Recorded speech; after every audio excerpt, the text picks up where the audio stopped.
வணக்கம். இன்றைய verbal ability செஷனில் நம்ம பார்க்க போகிறது மாடல் எக்ஸிலரிஸ். நம்ம ஏற்கனவே மாடல் எக்ஸிலரிஸ் 9 மாடல்ஸ் என்னென்ன, அதோடைய பயன்பாடுகள் என்னென்ன அப்படிங்கிறத பார்த்தோம். இந்த வீடியோவில் குவாசி மாடல்ஸ் அப்படின்ட்டு 4 மாடல்ஸ் இருக்குது.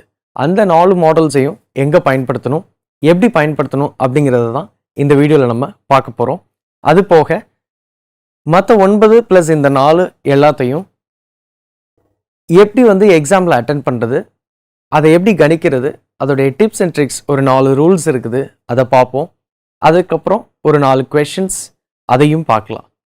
நீங்கள் என்ன பண்ணணும் அப்படின்னா, இந்த ரூல்ஸ் டிப்ஸ் அண்ட் ட்ரிக்ஸ் எல்லாத்தையும் கரெக்டாக நோட் பண்ணி வச்சுக்கிட்டு, அதுபோல தான் அந்த 4 கொஷின்ஸும் வருதா, அதற்கப்புறம் உங்களுக்கு கொடுக்கப்படுற அந்த ஒர்க் ஷீட்டில் அதை பயன்படுத்தி அந்த ரூல்ஸ் ரெகுலேஷன்ஸ் என்னென்ன டிப்ஸ் அண்ட் ட்ரிக்ஸ் இருக்குது அப்படிங்கிறத பயன்படுத்தி அந்த மாடல் பேஸ்டு கொஷின்ஸை எப்படி சால்வ் பண்ணுறதுன்னு தான் இந்த வீடியோவில் நம்ம பார்க்க போகிறோம்.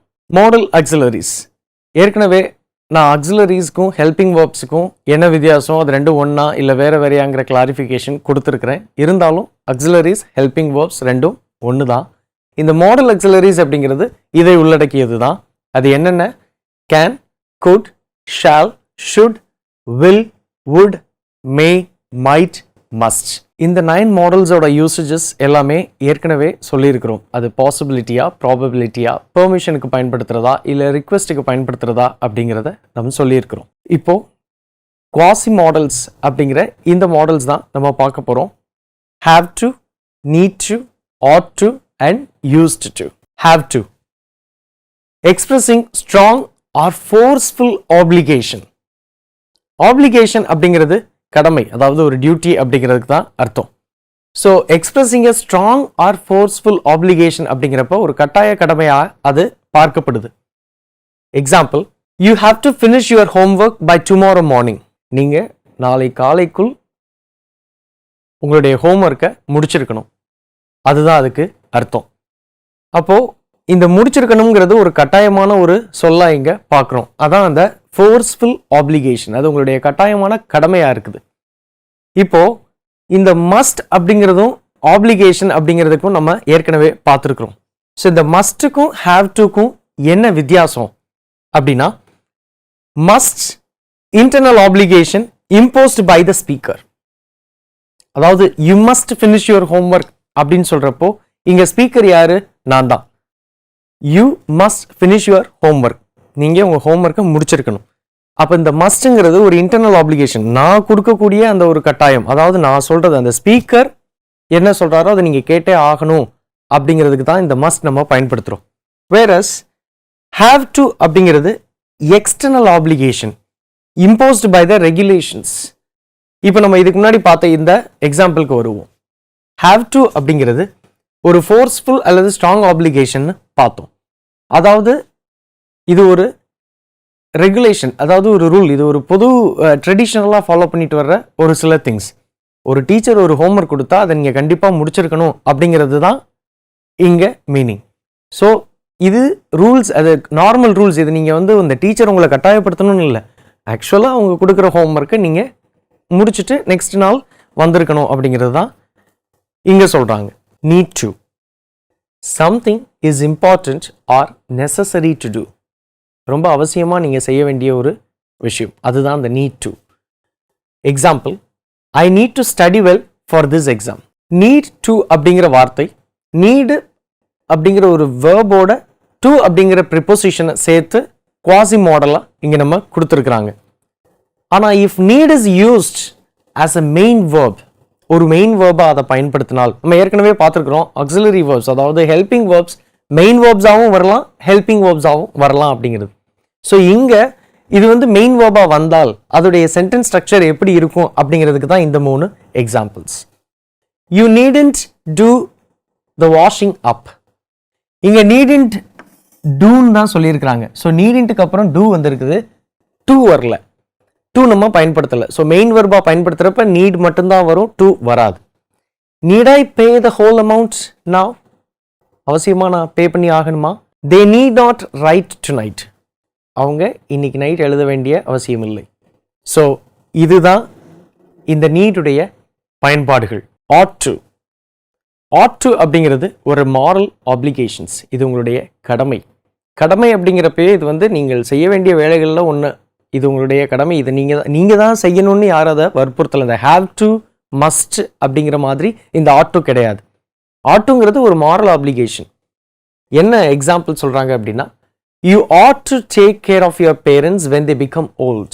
ஸோ அவங்களுக்கு வயசாகிறப்ப அவங்கள கவனிக்க வேண்டியது உங்களுடைய கடமை.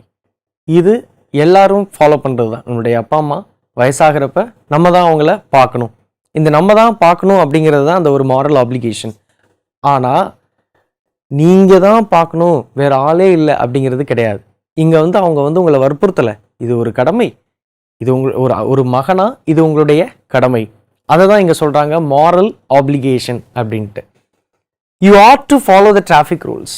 சிக்னல் போட்டால் வண்டியை நிப்பாட்டணும் அப்படிங்கிறது நம்மளுடைய கடமை. அதுக்கு மேலே வண்டி ஓட்டிகிட்டு போனால் ஃபைன் போடுவாங்கங்கிறது அவங்களுடைய கடமை. ஸோ இதை நம்ம ஃபாலோ பண்ணலாம். இது வந்து ஒரு மாரல் ஆப்ளிகேஷன், அவ்வளோதான். ஸோ இதுதான் ஆட் டு அப்படிங்கிறதுக்கு மீனிங். இந்த must, have to, ought to இது மூணுக்கும் வித்தியாசங்களை தெளிவாக படிச்சுக்கோங்க. இது மூணையும் வச்சு குழப்புறதுக்கு நிறைய வாய்ப்புகள் இருக்குது கொஷின்ஸில். Used to, it denotes something happened frequently or continuously in the past. கடந்த காலத்தில் கண்டினியூஸாக நீங்கள் செஞ்ச செயல்களில் ஒன்றை குறித்து நம்ம பேசுகிறப்போ யூஸ்டு டு அப்படிங்கிறது நம்ம பயன்படுத்துறது. Example, I used to play football when I was 5 years old. நான் 5 வயதாக இருக்கும்போதே ஃபுட்பால் விளையாடிட்டே இருப்பேன் அப்படிங்கிறது தான். ஸோ அங்கே வந்து விளையாடிட்டே இருப்பேன். அப்போது கண்டினியூஸாக நீங்கள் செஞ்ச ஒரு விஷயத்தை பற்றி இங்கே சொல்கிறப்போ யூஸ்டு டு நம்ம பயன்படுத்துகிறோம். இதுவரைக்கும் நாம் 4 குவாசி மாடல்ஸுடைய யூசஸ் பார்த்துருக்குறோம். அதுக்கு முந்தைய வீடியோவில் 9 மாடல்ஸுடைய யூசஸ் எல்லாம் பார்த்துருக்குறோம். இப்போது அதை எப்படி பயன்படுத்துறது, அதோடைய அமைப்பு என்ன, எங்கே எப்படி அந்த மாடல்ஸ் வரும் அப்படிங்கிறத பற்றி தான் இங்கே நம்ம பார்க்க போகிறோம். Rules to use models. Modal verbs can never be used by themselves. It comes with a base form of the verb. இந்த themselves அப்படிங்கிற வார்த்தை எதை குறிக்குது அப்படின்னா, ஒரு present tenseல ஒரு sentence ஸ்டார்ட் பண்ணுறப்போ I read a book, he eats an apple இப்படின்னு சொல்லுவோம். அங்கே அந்த verb மட்டுமே தனியாக வரும், அந்த மொத்த சென்டென்ஸுக்கும் ஒரு அர்த்தம் இருக்கும். ஆனால் இந்த மாடல் வேர்ப்ஸை அப்படி தனியாக நம்ம பயன்படுத்த முடியாது. Subject plus verb plus object அப்படிங்கிற கேட்டகரியில் இந்த மாடல் வேர்ப்ஸை தனியாக பயன்படுத்த முடியாது. என்ன சொல்கிறாங்க, it comes with a base form of the verb. I can a car அப்படின்னு நம்ம சொல்ல முடியாது. அதை எப்படி சொல்லணும், I can drive a car. So இங்கே கேனுக்கு அப்புறம் ஒரு பேஸ் ஃபார்ம் V1 ஃபார்மில் ஒரு வேர்ப் இருக்குது, அதை வச்சு தான் இந்த சென்டென்ஸ் வரும். ஸோ மாடல் வேர்ப்ஸ் மட்டுமே தனியாக வராது. இந்த பாயிண்ட்டை நம்ம நோட் பண்ணிக்கிறணும். Second one, modal verbs cannot be conjugated. அது என்ன கான்ஜுகேஷன்? நம்ம வேர்ப்ஸ் ஃபஸ்ட்டு வேர்ப்ஸ் படிக்கிறப்போ V1, V2, V3 தென் ப்ரெசன்ட் பார்ட்டிசிபிள் அப்படிங்கிறதெல்லாம் படிச்சிருப்போம். ப்ரெசன்ட் பார்ட்டிசிபிள் ஒன்றும் இல்லை, ING form of the verb தான். ஸோ இங்கே இந்த V1 present, past, past participle, then present participle, இந்த ING form of the verb, இதனாலையும் யூஸ்வலான verb லிஸ்ட்டில் நம்ம படித்து அதுக்கப்புறம் தான் அதை வந்து சென்டென்ஸில் எப்படி அப்ளை பண்ணுறதுன்னு கற்றுட்டு இருந்திருப்போம். இங்கே அதை தான் சொல்லியிருக்கிறாங்க. For a regular verb we can say V1 play, played, played, இது present participle.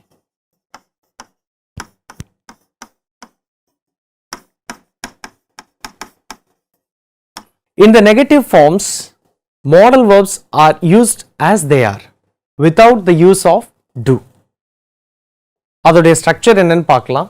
Subject plus modal verb plus not plus verb plus object. ஆப்ஜெக்ட்ங்கிறது இங்கே ஆப்ஷனல். நம்ம ஒரு சிம்பிள் ப்ரெசன்ட் டென்ஸில் ஒரு சென்டென்ஸ் பாசிட்டிவ் சென்டென்ஸ் கன்ஸ்ட்ரக்ட் பண்ணுறப்போ நம்ம என்ன சொல்லுவோம், ஐ டிரைவ் அ கார். இது ஒரு பாசிட்டிவ் சென்டென்ஸ். இதோடைய நெகட்டிவ் சென்டென்ஸ் எடுக்கிறப்போ இந்த டிரைவுங்கிற வேர்பை டூ பிளஸ் டிரைவ்னு பிரித்தா மட்டும்தான் நம்மளால் நெகட்டிவ் சென்டென்ஸ் கிரியேட் பண்ண முடியும். ஸோ நெகட்டிவ் சென்டென்ஸ் எப்படி பண்ணுவீங்க, I do not drive a car. So I do not drive a car. வெறுமனே நம்ம I not drive a car ன்னு சொன்னா அது ஒரு மீனிங்லெஸ் சென்டென்ஸ் ஆயிடும். ஸோ இங்க I do not drive a car.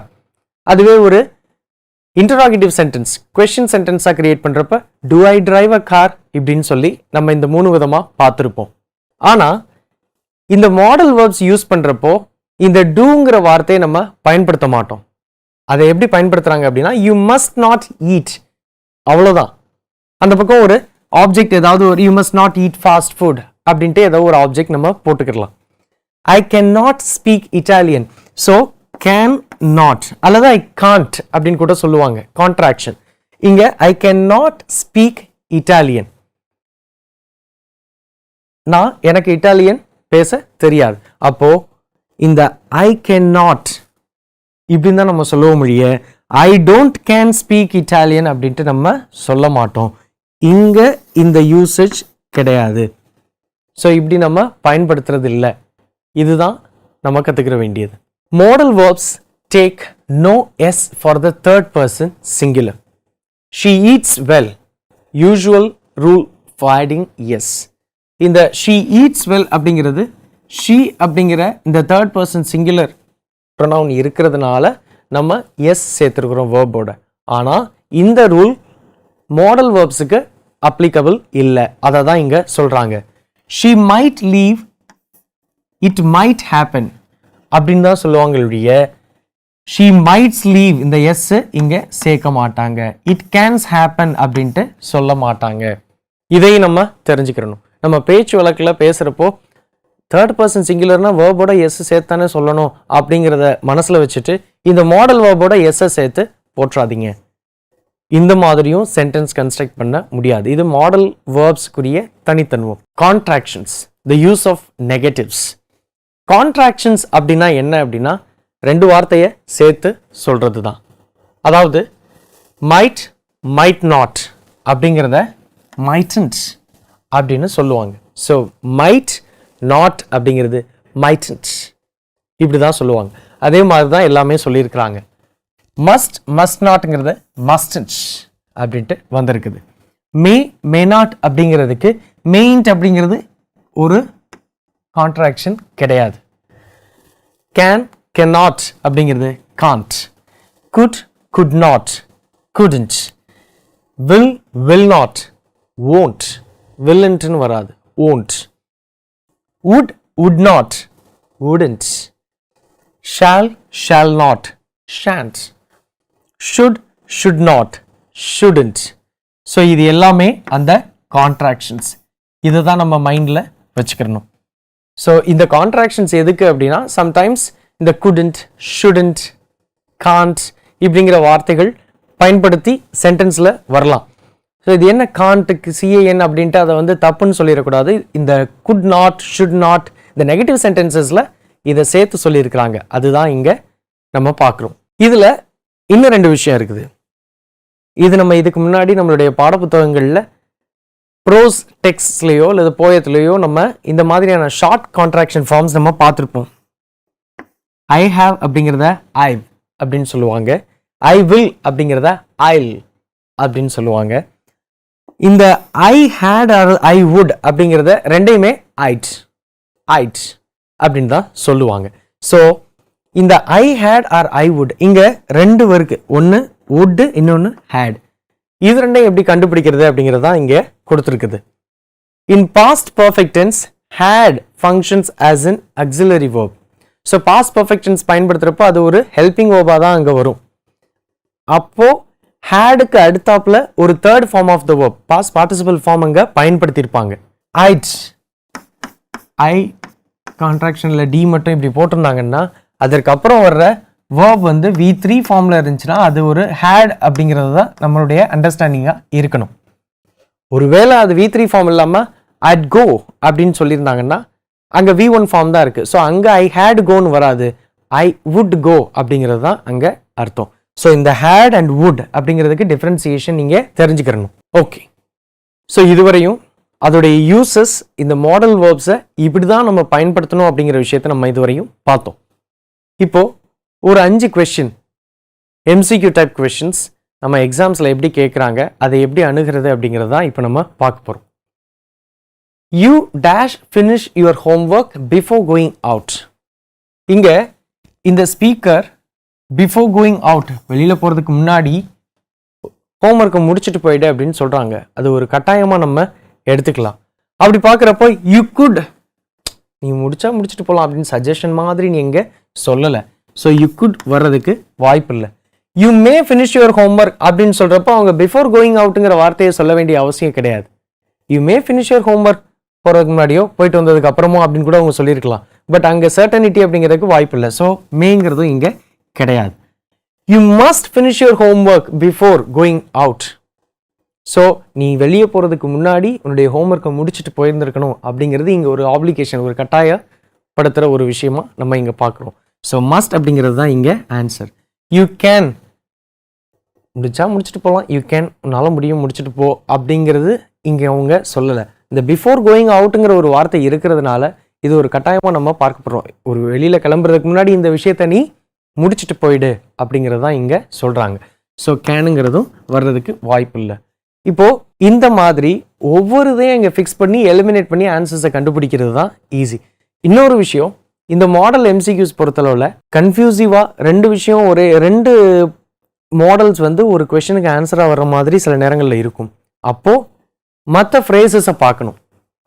அதில் பொலைட் ரிக்வஸ்ட்டாக இருக்குதா, இல்லை ஒரு ஆர்டர் மாதிரி இருக்குதா, இல்லை ஒரு சஜஷன் மாதிரி இருக்குதா அப்படிங்கிறத நம்ம புரிஞ்சுக்கிட்டு அதுக்கேற்றாப்புல எது வருமோ அதை நம்ம பயன்படுத்தணும். ஒருவேளை அது பாஸ்ட் ஃபார்மில் இருந்தால் பாஸ்ட் மாடல் ஏதாவது வர்ற மாதிரி இருக்காங்கிறதையும் நம்ம பார்த்துக்கலாம். இப்போ இதோடைய ஜஸ்டிஃபிகேஷன் என்ன சொல்லுது அப்படின்னா, must expresses a strong obligation or necessity.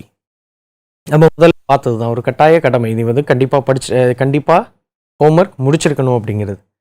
In this sentence it indicates that finishing homework is required before going out. அதனால தான் இந்த ஃப்ரேஸை நம்ம அண்டர்லைன் பண்ணியிருக்கிறோம். ஸோ வெளியில் போகிறதுக்கு முன்னாடி நீ இதை முடிச்சுட்டு போயிடு அப்படிங்கிறது தான்.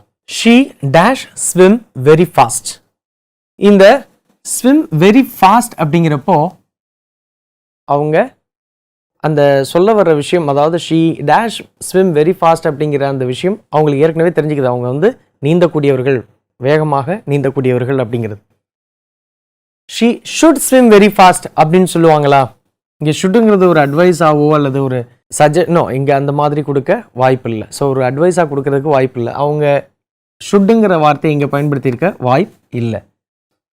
She can swim very fast, இது அவங்களுடைய எபிலிட்டி, அவங்களுக்கு தெரிஞ்சிருக்குது. அவங்க வந்து நீந்துவாங்க, அவள் வேகமாக நீந்தக்கூடியவள். அப்போ அவருடைய எபிலிட்டி இங்கே தெரிஞ்சிருக்குது. ஸோ இங்கே கேன் தான் ஆன்சர். இருந்தாலும் மற்ற ரெண்டையும் பார்க்கணும். She will swim very fast அப்படிங்கிறதா இங்கே ஃபியூச்சர் பற்றி ஏதாவது சொல்லியிருக்காங்களா? அந்த ஃபியூச்சர் சம்மந்தமான ஒரு விஷயம் அங்கே நம்ம பார்க்கல. வெரி ஃபாஸ்ட்டுங்கிற ஒரு வார்த்தை மட்டும்தான் நமக்கு தெரியுது. ஸோ ஷி வில் அப்படிங்கிறது இங்கே வர்றதுக்கு வாய்ப்பு இல்லை. She will swim very fast அப்படிங்கிறது ஒருவேளை அவங்க வந்து ஃபியூச்சரில் அவங்க நல்லா ஸ்விம் பண்ணலாம் அப்படிங்கிறத பற்றி சொல்கிறதா கூட இருக்கலாம். She must swim very fast, இங்கே அவங்க யாரையும் கட்டாயப்படுத்தலை. அவங்க வந்து கண்டிப்பாக வந்து வேகமாக தான் நீந்தி ஆகணும் அப்படின்ட்டு அவங்க யாரையும் சொல்லலை. ஸோ கேன் அப்படிங்கிறது தான் answer. Kane is used to indicate present ability. இப்போ அவங்களால என்ன முடியும் அப்படிங்கிறத பற்றி தான் இங்கே சொல்லியிருக்கிறாங்க. The sentence suggest she has the skill to swim fast. அவங்களுக்கு அந்த ஸ்விம்மிங் ஸ்கில் இருக்குது அப்படிங்கிறத, அந்த எபிலிட்டியை பற்றி தான் நம்ம இங்கே பேசுகிறோம். அதனால அங்கே can. You dash take an umbrella because it might rain. இங்கே இந்த வார்த்தையை நல்லா நோட் பண்ணணும். மைட்டுங்கிறதுக்கு நம்ம லெசர் பாசிபிலிட்டி அப்படிங்கிற ஒரு வார்த்தையை போன வீடியோவில் பார்த்துருக்குறோம். ஸோ இந்த மைட் அப்படிங்கிறதே ஏற்கனவே லெசர் பாசிபிலிட்டி. மழை பெய்யலாம், you take an umbrella because it might rain. இங்கே யூக்கு இடையில ஒரு மாடல் வேர்ப் பயன்படுத்தணும். இட் மைட் ரெயின் தான் சொல்லியிருக்கிறாங்க. ஸோ இப்போ நம்ம ஃப்ரேஸை ஃபிக்ஸ் பண்ணி பார்ப்போம். You must take an umbrella, it might rain. அங்கே ஏற்கனவே இந்த லெசர் பாசிபிலிட்டியாக இருக்கிறப்போ அவங்கள ஏன் கட்டாயப்படுத்தணும்? நீ கண்டிப்பாக அம்பர்லா எடுத்துகிட்டு போகணும். ஸோ மஸ்ட்டுங்கிறதுக்கு வாய்ப்பு இல்லை. You should take an umbrella because it might rain, ஒரு அட்வைஸ். அப்போ இங்கே அட்வைஸாக கொடுப்பாங்களா அப்படின்னா yes, you should is the right answer. ஏன்? Should gives advice or recommendation. இங்கே ஒரு ரெக்கமெண்டேஷன், நீ அம்பர்லா எடுத்துகிட்டு போனீங்கன்னா ஒரு வேளை மழை பெஞ்சா நீ அதிலேருந்து நனையாமல் வந்துடலாம் அப்படிங்கிறதான் சொல்கிறாங்க. So should gives advice or recommendation implying that taking an umbrella is a good idea due to the possibility of rain. We are not sure. So shouldங்கிறது கரெக்ட் ஆன்சர். இருந்தாலும் மற்ற ரெண்டையும் பார்த்தா இந்த could canங்கிறது ஒரு சஜஷன் தான். ஆனால் you could can அப்படிங்கிறத விட you should அப்படிங்கிறது ஒரு அட்வைஸாக தான் அமையுது. அங்கே நீங்கள் சஜஷன் கொடுக்காம அட்வைஸாக தான் கொடுக்குறீங்க. So you could take an umbrella, எடுத்துகிட்டு போ அப்படின்னு சொல்கிறதுக்கும் நீ அம்பர்லா எடுத்துகிட்டு போ அப்படின்னு சொல்கிறதுக்கும் வித்தியாசம் இருக்குது. ஸோ கேன் குட் வராது. Dash I borrow your pen for a moment. இப்போது இங்கே borrow அப்படிங்கிற ஒரு வார்த்தை இருக்குது. for a moment அப்போ இது ஒரு ப்ரெசண்ட்டில் கேட்குற ஒரு விஷயம். அப்போ இங்கே இந்த பாஸ்ட் ஃபார்ம்ஸ் உள்ள மற்ற ரெண்டும் வருமா, இப்படியும் நம்ம டீகோட் பண்ண தெரிஞ்சுக்கிறணும் எலிமினேஷன் மெத்தடில். அப்போ ஷுட்டும் வராது, மைட்டும் வராது. Should I borrow your pen for a moment அப்படிங்கிறது கேட்க முடியாது. மைட் ஐ borrow your penங்கிறதும் கேட்க முடியாது. அப்போ இங்கே கேனும் பயன்படுத்தலாம், மேயும் பயன்படுத்தலாம். Can I borrow your pen for a moment கேட்கலாம். பட் நம்ம கடன் கேட்குறோம், அது ஞாபகத்தில் இருக்கட்டும். அப்போ அதை நான் முதலே சொல்லியிருக்கிறேன், கேனுக்கும் மேய்க்கும் ஒரே ஒரு வித்தியாசம். கேனுங்கிறது உங்களுடைய பியர் குரூப் அல்லது வயசில் சின்னவங்கள்ட்ட கேட்குறப்போ. பட் நம்ம ஒரு விஷயத்தை கண்டிப்பாக வேணும் அப்படின்னு தேவையின் அடிப்படையில் நம்ம போய் ஒரு விஷயத்தை கேட்குறப்போ அதை வந்து பொலைட்டாக மரியாதையாக கேட்குறது தான் நல்லது. ஸோ இங்கே நம்ம கேன் பயன்படுத்த மாட்டோம், மே ஐ borrow your pen அப்படிங்கிறது தான் பயன்படுத்துவோம். ஸோ ஒரு பொலைட் ரிக்வெஸ்ட், அதுக்கு தான் இந்த மே பயன்படுத்தலாம், கேனும் பயன்படுத்தலாம். வேறஸ் அங்கே வந்து யாரையாவது குறிப்பிட்டு சொல்லியிருந்தால் நம்ம அந்த நபரையோ அல்லது அந்த சப்ஜெக்ட் யாரோ ஒரு வயசில் பெரியவரா இல்லை சின்னவரா அப்படிங்கிறத பார்த்து கூட நம்ம அதை டிசைட் பண்ணலாம். பட் இங்கே மோர் பொலைட் வே என்னங்கிறத நம்ம முதல்ல பார்க்கணும். அதுக்கு நம்ம முக்கியத்துவம் கொடுக்குற மாதிரி இந்த மே பயன்படுத்துகிறோம். May is used to ask for permission in a polite or formal way as in this example. So ஒரு ஃபார்மலாக ஒருத்தர்கிட்ட பெர்மிஷனோ அல்லது ஒரு விஷயத்தை ரெக்வஸ்ட் பண்ணி கேட்குறப்ப மே அப்படிங்கிறது நம்ம பயன்படுத்துகிறோம். He dash be late to the meeting because of traffic. So இங்கே வந்துட்டு இந்த பிகாஸ் ஆஃப் டிராஃபிக் அப்படிங்கிற வார்த்தையை நம்ம பார்த்துக்கணும். டிராஃபிக் அப்படிங்கிறது எப்போவுமே டிராஃபிக்காக இருக்குமா அப்படின்னா கிடையாது. சமயங்களில் இருக்கலாம், சமயங்களில் இல்லாமலும் இருக்கலாம். So he must be late அப்படின்ட்டு கண்டிப்பாக சொல்ல முடியாது. கண்டிப்பாக அவன் லேட்டாக தான் வருவான் அப்படின்னு சொல்ல முடியாது. ஏன்னா அது டிராஃபிக் அப்படிங்கிற ஒரு விஷயத்தை பொறுத்து இருக்கு. தென் he might be late to the meeting because of traffic சொல்லலாம். ஸோ இந்த he might be late அப்படின்னு சொல்கிறப்போ ஒரு லெசர் பாசிபிலிட்டி, டிராஃபிக் இருந்தால் லேட்டாக வருவார், இல்லைன்னா சீக்கிரம் வர போகிறார். ஸோ அது ஒரு லெசர் பாசிபிலிட்டி. அது வந்து கண்டிப்பாக அவர் அப்படி தான் வருவார் அப்படிங்கிறதுக்கு அடையாளம் கிடையாது. he can be late ஒரு சஜஷனா அல்லது ஒரு ability, he can be late அப்படிங்கிறதெல்லாம் இங்கே வர்றதுக்கு வாய்ப்பு இல்லை. he should be late அப்படின்னு சொல்ல முடியாது பிகாஸ் ஆஃப் டிராஃபிக். அது ஒரு ஷுட்டுங்கிறது ஒரு அட்வைஸ் அல்லது ஒரு ஸ்ட்ராங் இதாக இங்கே கொடுக்க முடியாது. ஸோ ஷுட்டுங்கிறதுக்கும் இங்கே வாய்ப்பு இல்லை. So he might be late to the meeting because of trafficங்கிறது தான் correct answer. might expresses possibility or uncertainty. ஒரு lesser possibility அல்லது uncertainty அப்படின்னு கூட வச்சுக்கலாம். It indicates that being late is a possible outcome but not guaranteed. அதை நம்ம பார்க்கணும். being late is a possible outcome. So அது வந்து நடக்கலாம், நடக்காமலும் இருக்கலாம். பட் இந்த டிராஃபிக் அப்படிங்கிற ஒரு விஷயத்தை நம்ம கன்சிடர் பண்ணுறப்போ எப்போவுமே அது இருக்க போகிறதில்ல, முதல்ல சொன்ன மாதிரி தான். ஸோ இதுதான் ஆன்சர். இந்த மாதிரி எலிமினேட் பண்ணி ஆன்சர்ஸை கண்டுபிடிக்கிறதுக்கு தெரிஞ்சுக்கிறணும். இந்த மாடல்ஸ் இதுவரையும் கற்றுக்கிட்டது, அதோடைய பயன்பாடுகள், அதை எங்கே பயன்படுத்தணும், இந்த விஷயங்களெல்லாம் நோட் பண்ணி வச்சுக்கிட்டு உங்களுக்கு கையில் இருக்க ஒர்க் ஷீட்ஸ் அதை எடுத்து கையில் வச்சுக்கோங்க. அதை ஒவ்வொன்றா ஆன்சர் பண்ணுங்கள்.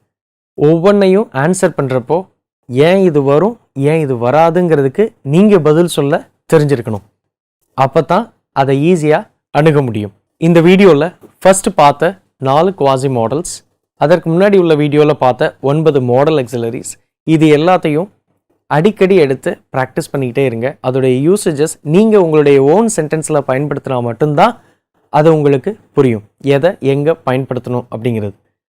இந்த பயன்பாடுகள் ப்ளஸ் இந்த ரூல்ஸ், டிப்ஸ் அண்ட் ட்ரிக்ஸ், அதாவது டிப்ஸ் அண்ட் ட்ரிக்ஸ் அப்படிங்கிறது இங்கே என்னென்னா எங்கே எப்படி பயன்படுத்தணும், அதோடைய ஸ்ட்ரக்சர் என்ன அப்படிங்கிறது மட்டும்தான் நம்ம சொல்லியிருக்கிறோம். ஸோ அதை தாண்டி வரக்கூடியவைகளை இதை கம்பேர் பண்ணி நீங்கள் படிச்சிங்கனாலே போதும். இந்த வேர்பல் எபிலிட்டி செஷனுக்காக இளமாறன். நன்றி, வணக்கம்.